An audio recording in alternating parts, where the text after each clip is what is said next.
Hi, I'm Anita Adams. I am with First Weekend Club, and I'm here in Berlinale with two very talented men.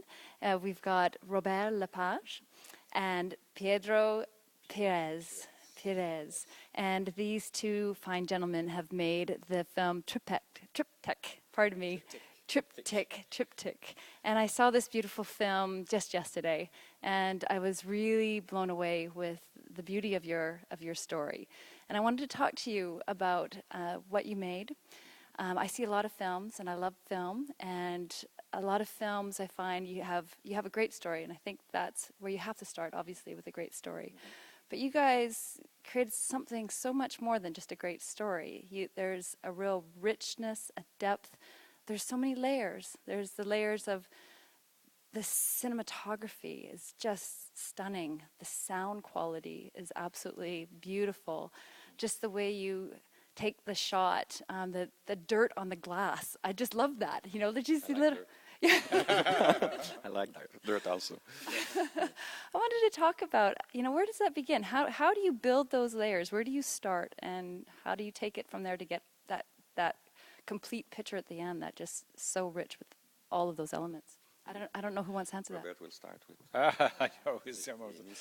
Well, the thing is that this used to be a play, so it was a 9-hour play, and there were 9 stories, 9 very good stories actually, and we decided to choose 3 of them who had some kind of parenthood, where the characters knew each other, had some kind of blood relationship, and we took these 3 characters, these 3 stories, and we created this thing called triptych, and I think that has to do a lot with the richness of the whole narrative. It comes from the fact that you're telling the stories of 3 different people.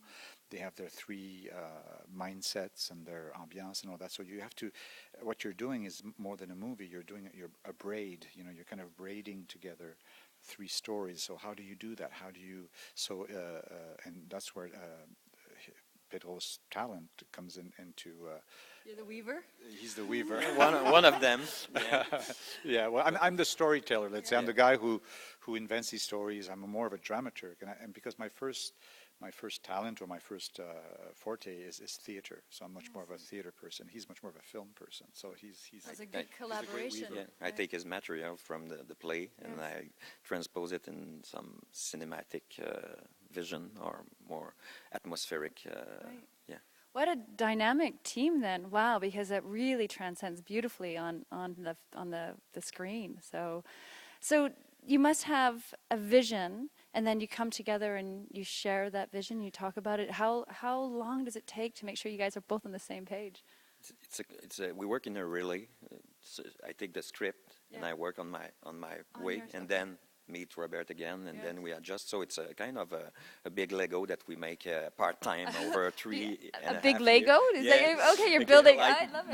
Block by block, we create a film, and what we don't like, we reshoot, and it's very organic way to make the film.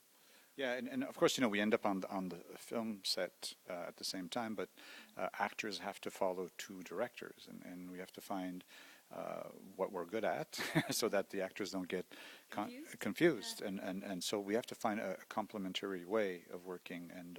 But I got used to that in the past years because I was doing a lot of opera work, and in the opera world, that's what you do. You have a conductor who's the big boss, and you're also the big boss because you're the stage director. So who does the singer listen to? He has to listen to both. So you have to find a dynamic between the 2, both the conductor and the stage director, to not confuse the singer. You want the singer to add together and to blend together information he gets from 2 different sources. So that's what we had to do on the set, actually. Wow, it's you've done a masterful job. So, and you guys, I imagine every decision is a collaborative decision that you have to sit down and discuss. And well, it's a kind of. I take the script and I make my movie for kind of 2-3 weeks in my head. I make drawings and everything, and then I go to Robert, and then we. Does it make any sense? It's not at all. You don't get the point. Get the point. Did you guys find that you would agree more than disagree, or is it a little bit of both? More, we agree more because. Of course, there's always a lot of discussions and divisions on certain points and things like that. But what's great is that then when you get in the editing room, that's really, we see if our ideas work or not. And I think that we don't have big egos enough where if his ideas win, in the editing room, well, then they win. And the idea is it's the ideas that win. It's not him or me. Right. And so you go for what is the most eloquent, the most evocative, and that at the end makes it. But I mean, I don't feel I have to prove my point and all that. We have conversations because we have different visions of what film should be, what art should be, and that's great. But when you're in the editing room, you try stuff and you verify stuff with an audience, and what you have to follow the film, basically where the film wants to go. And in the editing room, that's making the movie again for the third time, isn't it? It's development, then filming, and then editing. So, wow. Well, congratulations. I'm really, really impressed with this film.